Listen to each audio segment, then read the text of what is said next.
I think our favorite thing about Grace is just the people that make up this church. They've been such a blessing to us, and we've built some really strong relationships that's been very encouraging to us and challenging to us in our walk with the Lord. My favorite thing about Grace is Sunday morning. It's the highlight of the week. Come to worship God, fellowship, enjoy being with the other believers. My favorite thing about Grace, I think, is how everybody works together in a community. When there's something to be done or there's an event or something like that, there's so many folks that show up. It's really fun to see and grow up in that community. My favorite thing about Grace is probably, I'm a practical, what I see with my eyes kind of guy. So when I see the family of people that we are, my favorite thing is seeing the faces across the congregation when we worship on Sunday.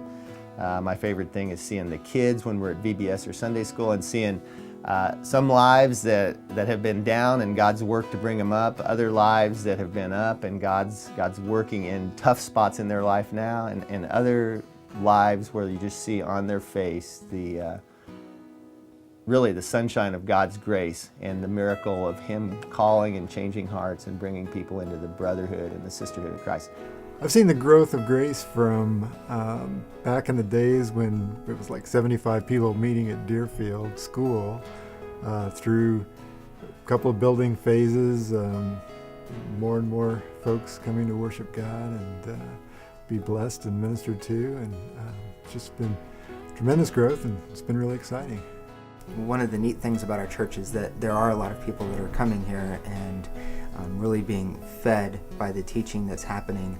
But it does create a challenge in terms of congestion in the parking lot, and as well as inside the building here when it comes to classroom space and our worship space. So a chance to grow a little bit and have a little more elbow room to make others feel more welcome would be great.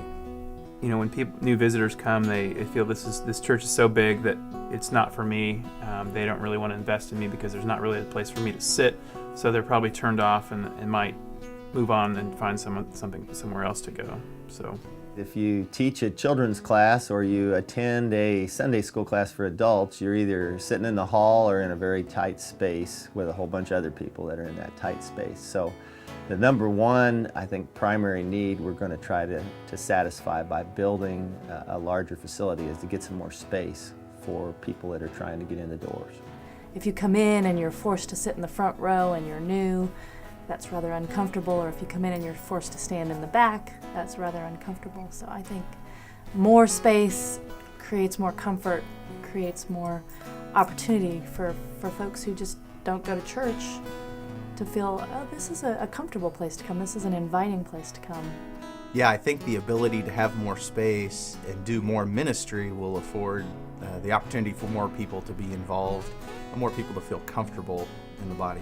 We've spent 2-3 years probably as elders trying to discern what God's call is. Do we build? We're out of space. Our mortgage is low. It's ahead of schedule. From those kind of measurements, we've got a green light to say it seems like God's calling us to put some more space up so more people can get in to the Grace family.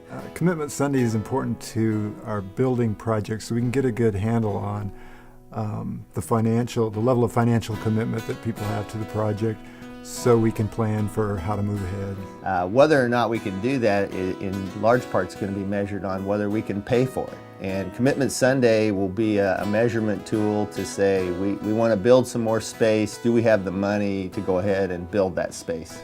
I think Commitment Sunday is important mainly for folks to get excited and know about the opportunity to help out. I think, like everything else here at Grace, God will provide abundantly regardless of our best efforts. So I think it'll be another opportunity to see God work.